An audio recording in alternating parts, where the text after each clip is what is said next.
잘해야 본전 월드컵 진출로 홍명보 감독의 부정적 여론이 과연 바뀔 수 있을까라는 기사가 눈에 들어오실 겁니다. 말 그대로죠. 잘해야 본전이라고 할 수 있는 이번 홍명보호, 과연 월드컵 본선 진출을 하게 된다면 이 홍명보 감독에 대한 이 공정성 논란, 감독 선임에 대한 문제점 과연 해결될 수가 있을까요?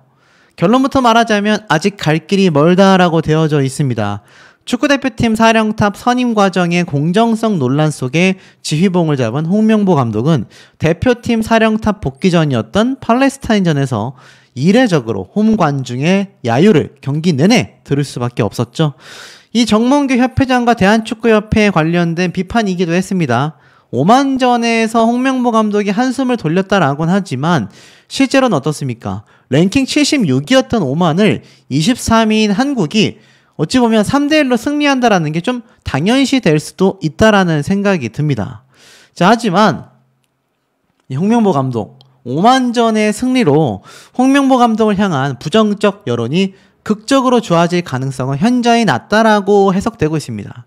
왜냐하면 이 팬들은 홍명보 감독의 지도력이 아니라 대표팀 사령탑 선임 과정에서의 공정성 논란에 불만을 드러냈기 때문입니다. 심지어 이번 홍명보 감독의 경기력도 전술도 뛰어났다라고 말하기가 굉장히 애매하고 어렵다라는 거죠. 단언컨대 현재 축구를 좀 볼 줄 아는 대한민국 팬들 중에 우리가 다음 북중미 월드컵 본선 진출에 실패할 것이라고 생각하는 사람은 단 한 명도 없다. 뭐 이렇게 설명이 되고 있습니다.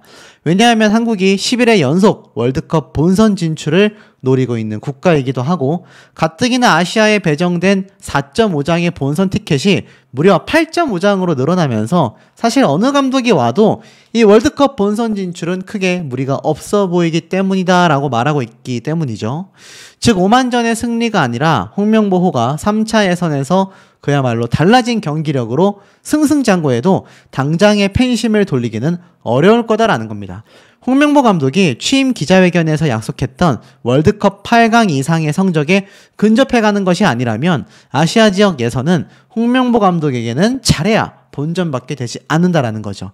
이걸 바꿔서 말하면 선수들은 몰라도 홍명보 감독과 대한축구협회는 적어도 3차 예선 기간 동안에는 팬들의 마음을 돌리기가 상당히 현실적으로 어려울 거다라는 겁니다. 자, 그런데 사실 어디 이뿐이겠습니까? 홍명보 감독이 그냥 말을 하지 않았다라면 어땠을까 싶은 발언. 손흥민에게 의존하여 승리했다? 나는 동의 못해. 발끈한 홍명보, 나와는 다른 생각이다. 자, 이런 얘기에 대한 비판이 지금 여전히 빗발치고 있습니다. 결국 홍명보 감독의 무능함, 스스로의 부족함을 인정하고 열심히 하겠다, 지켜봐 달라. 차라리 고리타분하더라도 그러한 모습으로 나갔다라고 한다면 지금처럼 홍명보 감독에 대한 비판은 들끓지 않았을 텐데요. 지금 이 기사에 대해 달린 댓글만 124개이고 그중에 우리나라 40대 이상의 한국 남성들의 87%가 댓글 수백 개를 달았습니다. 자, 첫 댓글부터 보세요. 홍명보 오만하다. 말 그대로 오만하다라는 겁니다. 홍명보가 할 수 있는 건 거의 없고 손흥민이 할 수 있는 게 대부분이다. 능력 없고 오만한 홍명보는 물러나라. 선수를 칭찬하니 발끈하는 감독. 이게 선배냐. 자기 또 대표팀 감독 그렇게 이름이 없나. 당신의 생각은 중요하지 않다. 뭐 별의별 얘기가 다 나오고 있습니다. 홍명보 감독은 주제 파악이 안 된다. 사태 파악도 안 된다. 홍명보 보기 좋지 않다. 한때 좋아했는데 실망감을 뛰어넘는다. 자, 결국 손흥민 선수를 차라리 추켜 세우고 감독인 내가 더욱더 노력하여 다음 승리 때는 선수들에게 향하는 부담감을 최대한 줄일 수 있도록 노력하겠다. 뭐 이 정도의 발언을 빈말이라고라도 했다고 한다면 괜찮았을 텐데 이거 뭐 비겼을 때는 고개를 푹 숙이더니 한번 승리하자마자 그냥 바로 아니다. 내 전술 덕분이다. 후반 30분 이후 전술적으로 변화를 줬고 맞아떨어진 덕분이다. 정말 해서는 안 되는 발언을 홍명보 감독이 쏟아낸 기자회견이 아니었나 싶습니다. 결국에는 이런 반응을 본인이 기름을 들어 부어버리고 만 거죠. 정작 손흥민 선수는 어떻습니까? 손흥민도 고생, 여전히 최악인 상암 경기장의 잔디구장. 김기동, 황선홍도 이구동성. 좋은 경기 보여드려야 하는데 아쉽다. 사실 손흥민 선수가 홈경기장에서도 충분히 승리할 수 있었음에도 아쉽다라고 꼽았던 거는 바로 잔디구장의 상태였죠. 물론 핑계를 대고 싶지 않다라고 했지만 여러분, 이 16급들의 선수들은 신발 하나만 잘못 신어도 굉장히 경기력에 큰 영향을 미치는 것도 팩트라고 할 수 있겠습니다. 자, 그런데에도 불구하고 이 손흥민 선수의 경기력에 큰 영향을 줬던 상암 잔디구장, 이거 누가 관리해야 됩니까, 여러분? 사실상 지금 비판받고 있는 축구협회 아니냐라고 제가 여러 번 강조를 드렸는데, 이 상암 경기장 왜 문제가 크냐면 우리나라가 또 홈경기가 한 번 있습니다. 홈경기를 했을 때 이 상암 경기장의 잔디구장이 여전히 개선이 되어 있지 않는다라고 한다면 이거 손흥민 선수가 있다 하더라도 오만전처럼 승리한다라는 게 쉽지 않을 수 있다라는 의견이 많이 나오고 있다라는 거죠. 한숨 돌린 홍명보호. 그러나 10월에는 더 큰 난관이 기다리고 있다라고 되어져 있습니다. 바로 요르단과 이라크와의 2연전이 남아있기 때문이죠. 한 번의 원정 경기, 또 한 번의 홈 경기. 이 홈 경기 때 바로 이 잔디구장의 상태가 문제가 될 수 있다라는 겁니다. 이 대한축구협회가 빨리 이것을 어떻게든 해결해 내야 할 텐데, 글쎄요, 도대체 그 엄청난 지원금은 어디로 새고 있는 건지 고개가 갸우뚱해집니다. 홍명보 감독은요, 10월 달에 열릴 2연전에 필승을 다짐하고 있습니다. 승점을 내줘서는 절대로 안 된다. 지금 보면 팔레스타인과 비기게 되면서 출발을 불안하게 했죠. 오만을 잡긴 했지만 10월 달엔 더 험난한 고비가 있기 때문입니다. 강적이라고 하는 요르단, 이라크 2연전을 펼쳐야 하는데 10일의 연속 월드컵 본선 진출에 분수령이 될 전망이다라고 이야기를 하고 있습니다. 자, 결국에는 우리나라 국가대표 자체가 사실 이번 2연전에서 승리를 거두지 못한다라고 한다면 위태로울 수 있다라는 거죠. 앞서 뭐 티켓이 8.5장이라고 했지만 그 와중에도 만에 하나라도 월드컵 탈락을 하면은 이거 정말 엄청난 충격으로 다가오게 될 겁니다. 최종 예선이 쉬웠던 적은 없지만 출발 자체가 만족스럽지 않다라는 거죠. 오만전에서도 아찔한 순간이 많았다라는 겁니다. 결국 홍명보 감독은요, 시작하는 입장에서는 나쁘지 않은 결과다. 경기력이 점점 좋아지고 있다. 긍정적으로 바라봤지만 선수들 사이의 간격 유지, 중앙에 수적의 우위를 창출해야 하며 공격 전술의 다변화가 필요한 개선 사항들이 있지만 여전히 팀의 완성도가 떨어지고 있다는 것이 홍명보호의 큰 숙제라는 겁니다. 팀 스피드를 지금보다 한참 더 끌어올려야 한다. 전술적으로도 완성도가 너무나 낮다. 앞으로 달라져야 한다라고 이미 해설위원도 비판을 하고 있었다라는 겁니다. 결국 한국이 조 1, 2위를 다툴 요르단, 이라크를 모두 잡으면 단독 선두로 치고 나가지만 혹시라도 두 나라 중에 한 나라에라도 패배를 하게 된다면 이거 본선 가는 길이 굉장히 어려워질 수밖에 없는 상황이라는 겁니다. 결국 한숨을 돌렸다라고 하지만 여전히 매 경기가 시험대에 노출되어 있는 상황이라고 말할 수 있겠죠. 아, 정말 이러니 홍명보 감독 입장에서는 사실 정말 발언 하나하나가 조심스러워야 하는 상황인데 본인의 전술 덕분에 승리를 했다라는 이 발언은요, 아마 차후에도 굉장히 회자가 되지 않을까라는 생각마저 듭니다. 자, 그런데 이 와중에 축구협회는요, 여전히 심각합니다. 여전히 축구협회는 정몽규 협회장부터 시작하여서 앞으로 홍명보 감독에 대한 이 명명백백한 공정성 논란, 제가 뭐 뒤에서도 한 번 더 말씀드리겠지만 관련 회의록에서도 드러났다시피 이 홍명보 감독의 이 선임 과정에는 정말 문제점이 심각하다라는 게 팩트라고 보여집니다. 그런데 놀라운 기사가 하나 났어요. 10월 달에 있을 A매치를 앞두고 있는 이 홍명보 감독이 깜짝 등장한 곳이 있다. 그게 어딘가 하고 봤더니 바로 서울 월드컵 경기장에 등장을 했던 겁니다.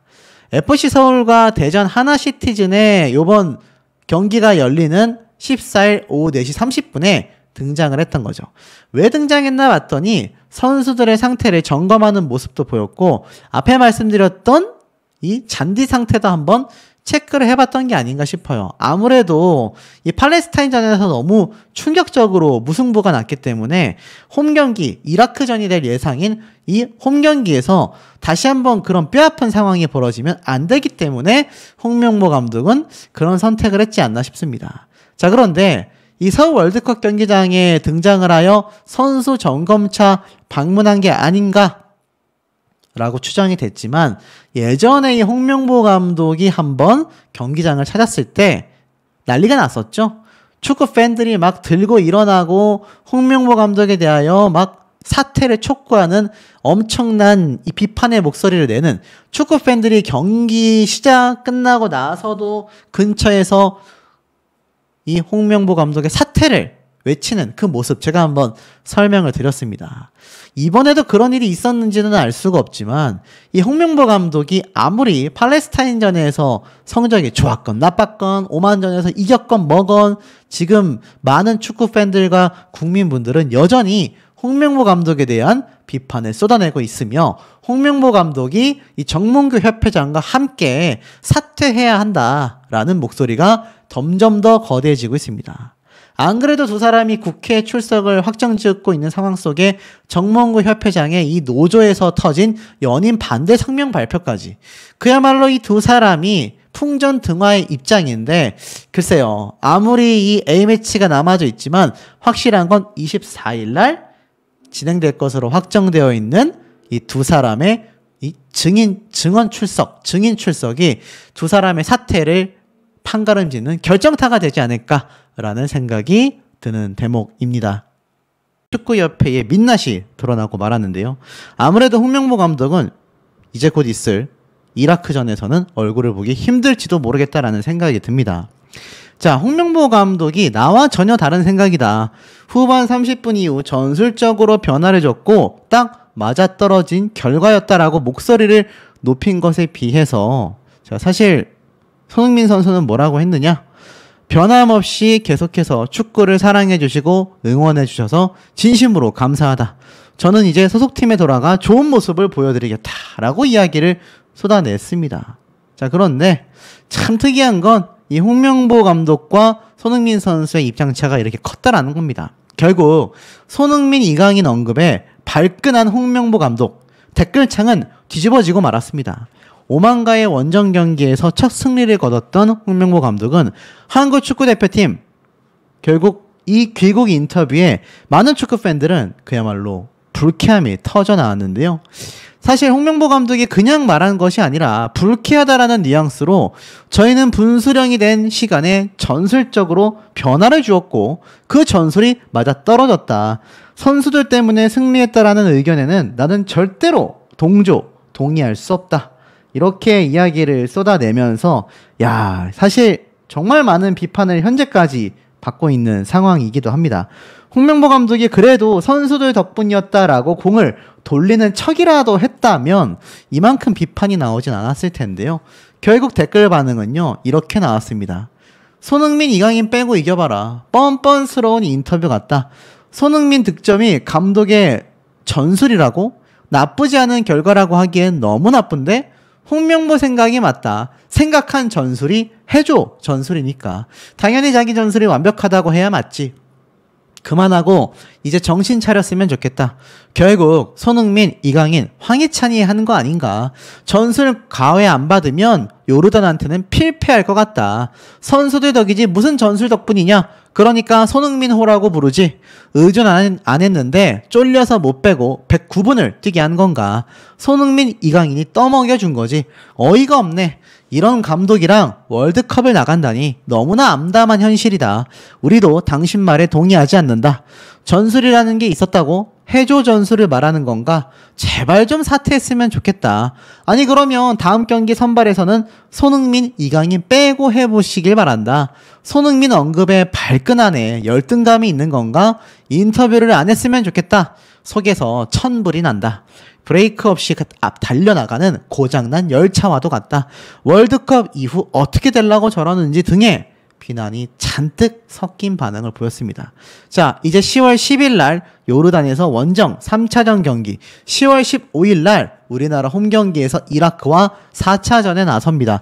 그런데 홍명보 감독은 정몽규 협회장과 24일 국회 소환이 확정되어 있는 상태이죠. 과연 10월 달에 감독으로서 경기를 뛸 수 있겠느냐라고 했는데 지금 매우 어려워진다라는 비판이 많이 쏟아집니다. 선수의 의존, 전술적 역량이었다라고 했지만 홍명보 감독 혼자만의 생각이었다라는 건 외신을 통해서도 충분히 알 수 있었습니다. 미스터 손이 위기에 홍 감독을 살렸다. 자, 본인의 의견과는 다르게 외신에서는 뭐라고 했을까요? 홍명보 감독의 이야기와는 다르게 한국이 승리할 수 있었던 건 오로지 선수들의 개인 기량 덕분 아니냐. 실제로 첫 번째 황희찬의 득점과 두 번째 손흥민의 득점 모두 중거리 슈팅으로 만들어졌기 때문입니다. 중거리 슛이 전술이라고 하기에는 선수의 슈팅력에 모든 걸 걸어야 하지 않습니까? 자, 결국 홍명보 감독의 생각은 달랐지만 외신은 이렇게 분석했습니다. ESPN 영국판은요, 손흥민은 한국 축구의 진정한 세계적인 스타다. 온전히 개인의 실력으로 팀을 승리로 이끌 수 있는 선수로 명성을 떨쳐왔다. 그는 지난 오만전 다시 한번 한국과 비판받고 있는 홍 감독을 구해냈다. 홍 감독을 향해 야유가 이어진 후 손흥민을 포함한 김민재와 이강인은 홍명보 감독에 대한 지지를 호소했다. 손흥민이 한국 팬들에게 응원을 요청한 상황을 설명하며 팔레스타인전 직후에는 손흥민의 차분한 언행으로 이번 경기에서는 손흥민의 실력이 홍명보 감독을 구했다고 덧붙였다. 손흥민 개인 기량으로 한국이 승리할 수 있었다라는 의미이기도 하다. 동시에 홍 감독을 향해 날카로운 제언을 남겼습니다. 10월달 한국은 B조에서 요르단과 이라크를 상대하는데 올해 초 아시아축구연맹 아시안컵 준결승에서 한국을 격파한 나라가 바로 이라크였다.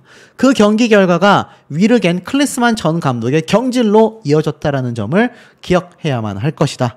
한국은 뛰어난 능력을 자랑하는 만큼 일본과 같이 압도적인 지배력을 행사해야 한다. 결국 홍명보 감독이 클리스만 감독 꼴이 날 수 있다라는 걸 이 해외 외신에서, 그것도 손흥민 선수를 극찬하는 영국에서 이야기를 했습니다. 과거 손흥민 선수가 이 브라질 월드컵 때 처참하게 패배하고 막내로서 눈물을 펑펑 쏟던 모습인데 홍명보 감독이 이때 손흥민 선수를 그렇게 무시하고 기용하지 않다가 손흥민 선수가 그나마 득점을 해줬었던 이때를 또 잊었는지 여전히 내 전술 덕분에 승리를 했다라고 하니 이해가 가지 않습니다. 우리 슈퍼스타 소는요, 숨 돌릴 틈 없이 바쁩니다. 홍명보호의 첫 승을 안겨주고 나서 아스널까지 사냥하지 않겠나라는 기대마저 받고 있습니다. 토트넘에서조차요, 손흥민 선수가 손흥민 했다라는 이야기를 당연하게 합니다. 그걸 우리나라에서 하느냐? 아닙니다. 토트넘을 응원하는 영국 홈팬들이 그런 말을 해요. 손흥민이 없으면 토트넘도 안 된다. 그런데 피파 랭킹에서 영국에게 상대조차 되지 않는 한국이, 그것도 홍명보 감독이 손흥민 선수가 없어도 이길 수 있다라는 형태의 발언은요, 정말 어처구니가 없다라는 이야기가 왜 쏟아질 수밖에 없는지를 아주 여실히 보여주고 있다라고 분석이 된다라는 겁니다. 자, 이게 여기에서 끝나는 이야기가 아니었습니다. 한국 축구는 끝났다. 홍명보와 정몽규는 사퇴하라라는 이 이야기, 요번 처참하게 패배한 팔레스타인전에서 한국 축구의 암흑시대다. 정몽규와 협회는 삼류에 불과하다. 자, 이 플랜카드 다른 누구도 아니고 대한민국 국민들, 축구 팬들이 목 놓아서 외쳤습니다. 그런데 실제로 정몽규 협회장에 대한 탄원서가 막 쏟아지듯이 이제 대한축구협회 노동조합에서도 성명 발표를 했습니다. 4선 불출마 선언하고 떠나라. 4선을 나가겠다라는 홍명보 감독이 아닌 이 정몽규 협회장. 홍명보 감독처럼 이거 뭔가 공정성에 굉장히 문제가 있다라는 얘기가 끊임없이 쏟아졌는데 이제는 축구협회 내부에서도 결국 터지고 만 겁니다. 이제는 노조에서 정몽규 협회장이 불출마를 선언해라. 성명문을 발표했습니다. 자, 뭐라고 했느냐? 좀 깁니다. 이걸 다 읽을 수는 없고 중요한 건 대한축구협회 노동조합은 그동안 틈나는 대로 정몽규 집행부의 전횡에 대하여 꾸준히 고발했다. 그리고 대안을 제시해왔다. 하지만 이제는 쇠기의 경읽기처럼 아무런 반응이 없고 최근의 헛발질은 모두가 아는 바와 같이 점점 더 심해지게 됐다. 축구는 절망의 시대를 걷고 있다. 그러면서 축구팬과 언론의 성난 여론에 아랑곳하지 않고 정몽규 회장의 사선 고지만을 맹목적으로 쫓고 있는 이 모습은 무지를 넘어 무능함의 그 자체라고 말할 수 있겠다. 결국 이 모든 사태에 대한 책임을 져야 할 것이다. 부끄러움은 이제 정몽규 회장의 몫이라고 할 수 있다. 이제는 대한축구협회 노조 역시 이제는 불출마 선언을 강력하게 촉구한다. 결국엔 어떻습니까? 정몽규 회장이 전선에서 물러나라는 얘기입니다. 이거 수습할 수 있을까요? 역대 이 정도로 정몽규 협회장에 대한 규탄이 심했던 적도 과연 몇 번 있었을까 싶은데 여기에 홍명보 감독이 함께 나란히 위치하고 있다는 겁니다. 아시다시피 두 사람의 뭐 절실한 관계는 다 알고 있는 상황이기도 하겠죠. 그런데 여기에서 뭐가 또 터졌습니다. 축구협회 전국민 대상으로 허위 브리핑을 했었다. 전력강화위원회의 회의록을 열어보니 내용이 달랐다. 이것은 국민을 기만한 행위다. 무슨 말일까요? 단독기사가 올라왔습니다. 홍명보와 박은호 최다 추천 논란의 전광희 회의록이 첫 공개가 됐습니다. 알고 보니까 이 회의에서 17명의 후보 중 홍명보, 다비드 박은호 감독이 가장 많은 추천을 받은 것으로 회의록에서 드러났었다라는 겁니다. 자, 결국에는 6월 21일 날 열렸던 10차 회의에서 마지막 회의였는데 최종 후보 5명을 추렸거든요. 총 15쪽 분량으로 발언자의 대부분은 익명 처리가 됐지만 최종 후보 선별 과정이 있었습니다. 보니까 이 10명의 위원 중 사임 의사를 밝힌 박성배 위원을 제외한 9명 전원과 기술본부장 등 11명이 참석을 했는데요. 복수 추천을 했던 겁니다. 적게는 1명, 많게는 7명을 추천한 위원도 있었다라고 합니다. 자, 그런데 홍명보 감독과 다비드 바그너 전 노리치 시티 감독이 가장 많은 7표를 받았고 그 외에 뭐 이라크 대표팀 감독, 그리스 팀 감독, 호주 대표 감독 등 쭉 나열이 됐다고 합니다. 그런데 홍명보 감독의 경우 올림픽, 월드컵 경험이 높이 평가된 동시에 본인의 의사와 명분이 가장 중요하다라는 의견이 제시됐다고 해요. 위원들은 자신들이 최종 후보를 추렸지만 어느 후보를 우선순위에 둘지는 정혜성 위원장이 판단해 결정한 것으로 전원 합의했다고 합니다.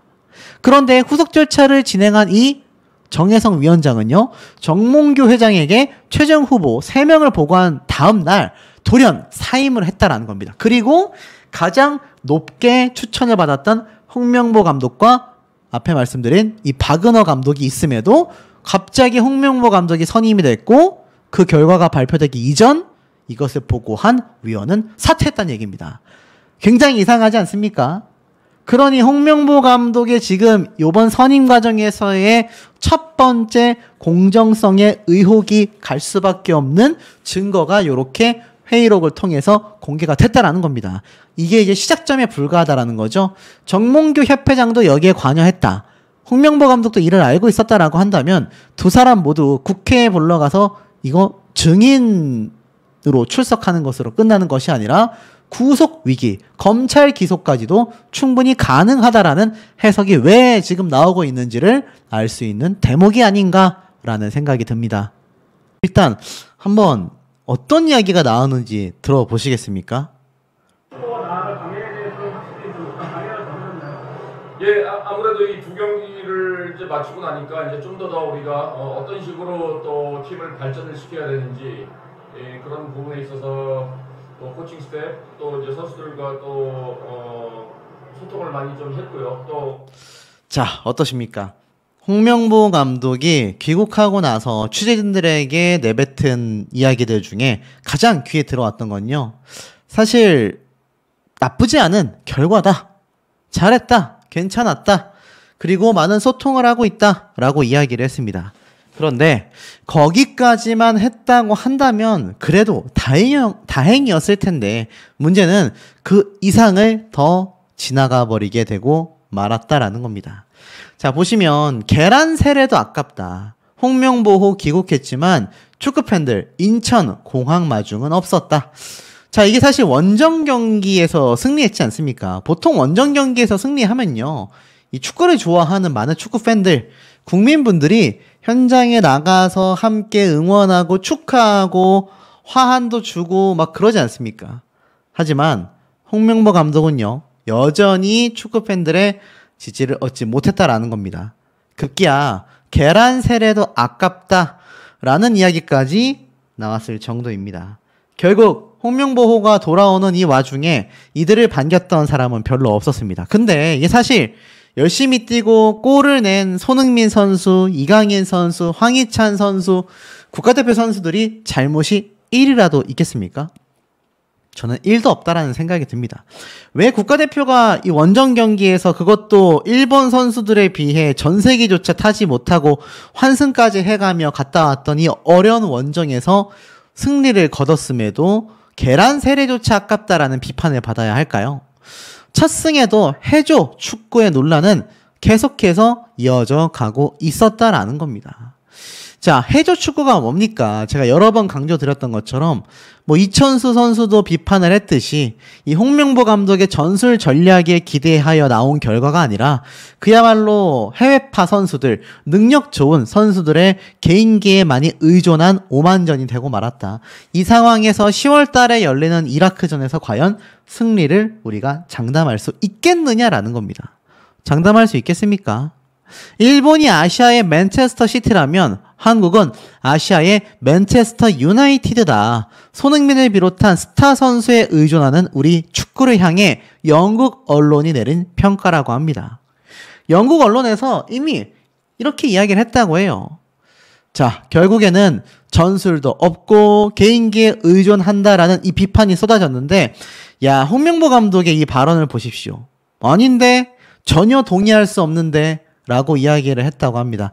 이미 제 영상을 꾸준히 보시던 분들은 벌써부터 머리에 스팀이 차고 뜨거워지는 게 느껴지실 텐데 조금 화를 삭히시고 영상을 한번 보시기 바랍니다.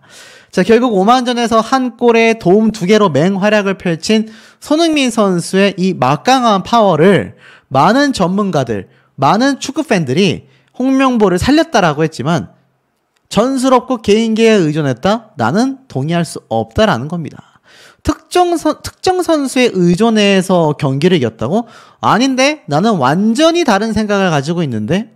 오만 원정에서 승리를 거두고 온 홍명보 축구대표팀 감독은 외부에서 나온 모든 평가에 대해 고개를 가로저었습니다. 홍명보호는 오만 원정에서도 만족스러운 내용을 보여주지 못했죠. 황희찬의 선제골 이후 주도권을 잡지 못하고 동점을 허용했고 후반전 종반에는 손흥민, 주민규의 골로 간신히 승리를 거뒀다라는 겁니다. 결국 유럽파들은 현지에서 소속팀으로 복귀를 했고요. 홍명보 감독과 K리그 선수들만이 입국을 했는데 결국엔 어떻습니까? 취재진을 보고 모인 사람들을 제외하곤 이 나머지 대표팀을 맞이하기 위해 기다리는 팬들은 거의 눈에 띄지 않았다라는 겁니다. 이 얘기가 무엇을 뜻하는 바 있겠습니까? 결국 손흥민, 황희찬, 이강인 등등 유럽파 선수들의 활약으로 이겼던 오만전이기 때문에서라도 이 국가대표팀을 응원하는 홍명보 감독을 응원하는 이 국민들이 이렇게 없었다라는 겁니다.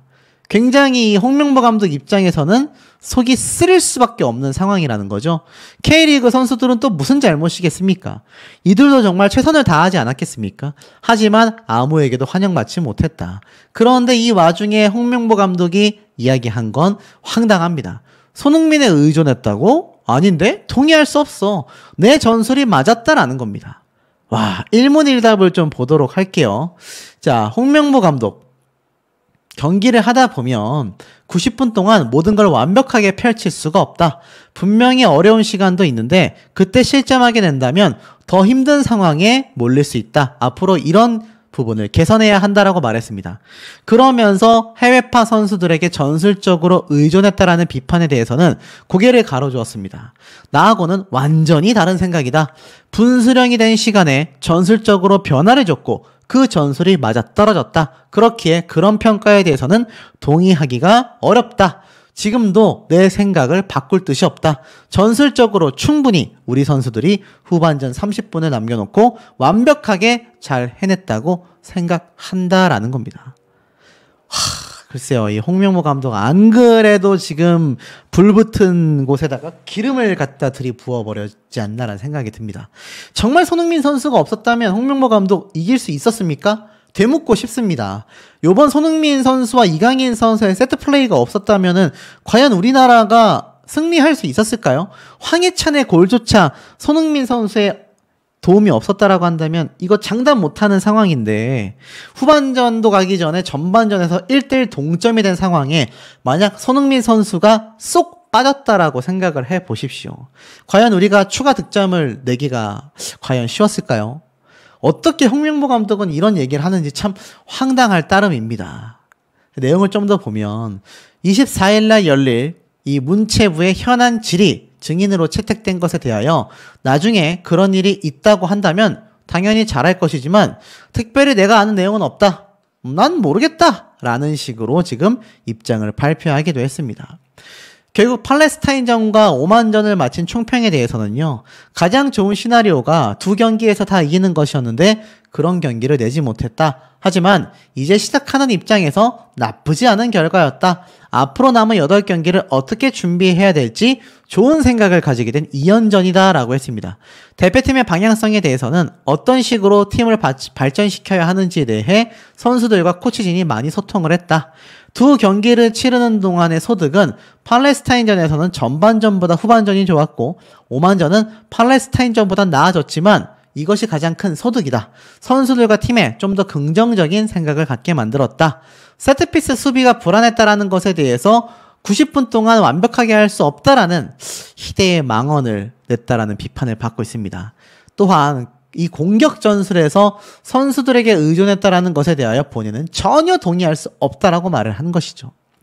그리고 10월 달에 더 만만치 않은 요르단, 이라크를 상대해야 되는 것에 대해 질문을 하자, 예를 들어 리그를 우승을 하려면 강력한 라이벌에 절대 승점을 줘서는 안 된다. 우리가 생각하기에 요르단, 이라크를 상대로 승점 관리를 잘해야 한다. 이미 상대의 전력 분석에 들어갔다. 조금 이르지만 10월달 두 경기에선 승점 관리가 중요하다고 생각한다. 글쎄요, 승리라도 해야 되지 않을까요? 무승부나 패배는 피해야 되지 않을까라는 생각이 듭니다. 자, 결국엔 어떻습니까? 이 홍명보 감독의 승리 소감은 결국 나의 전술이 빛을 발했다. 이렇게 해석이 된다라는 겁니다.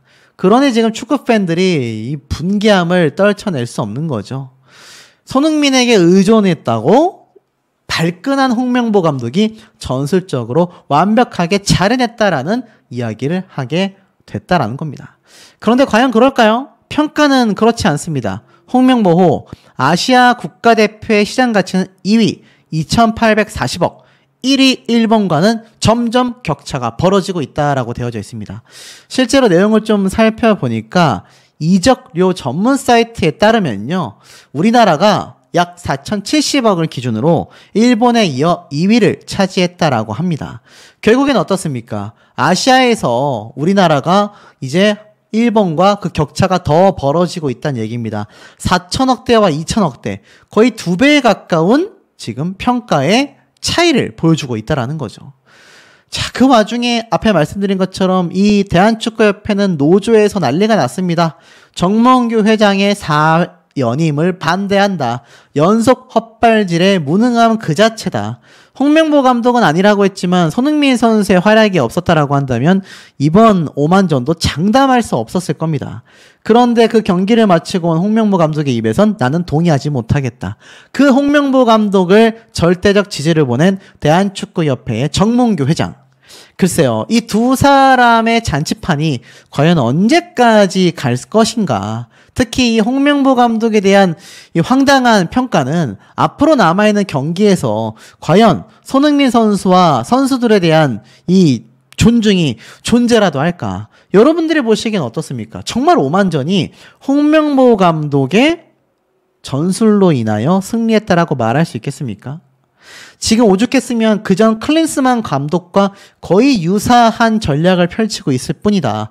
선수들이 잘해내지 못했다라고 한다면 이것조차 어려웠을 것이다 라는 비판을 받고 있는데, 글쎄요, 홍명보 감독의 생각과 대중들의 생각은 판이하게 다르다라고 보여지는 대목이 아닌가라는 생각이 듭니다. 손흥민의 원맨쇼에 불과했다. 100분 동안 전술은 안 보이고 선수들의 개인기에 의존할 수밖에 없었다. 제가 말씀드리는 게 아니라 기사의 버젓이 나와 있는 내용 아니겠습니까? 홍명보 감독의 전술은 보이지 않고 선수들의 개인기에 의존하고 있어 갈 길이 멀다. 월드컵 3차 예선 오만을 상대로 3대1 겨우 이긴 개운치 않은 첫 승에 불과했다. 변형 3백의 기동력까지 떨어져서 위기를 자초했으며 76위의 약체를 상대로 후반 중반까지조차 승기를 잡지 못했던 모습들. 3득점 모두 한 골 2개의 도움을 보여준 손흥민 능력에 기댔을 뿐이다. 특히 새로운 바람이라고 할 수 있는 양민혁 선수는 벤치에 있었고 세대 교체까지 소극적이었다. 그야말로 지금 보면 주축 선수들의 재능에 맡긴 해줘 축구. 이 말 참 웃기지 않습니까? 해줘 축구. 너희가 좀 해줘. 이런 의미라는 겁니다. 손흥민 선수가 없었다고 한다면 절대로 승리를 장담할 수 없었다라는 겁니다. 실제로 전반전이 끝나갈 때쯤 바로 방심하자마자 동점골을 먹기도 했었죠. 후반전에 손흥민, 이강인의 세트 플레이, 그리고 손흥민 선수의 도움이 없었다고 한다면 이거 이길 수 있었겠습니까? 결국 홍명보호를 구하는 것도 손흥민의 원맨쇼였다. 황희찬의 선제골을 도왔고 후반에는 주민규의 쐐기골을 어시스트했다. 이렇게 이야기가 나오고 있다라는 겁니다.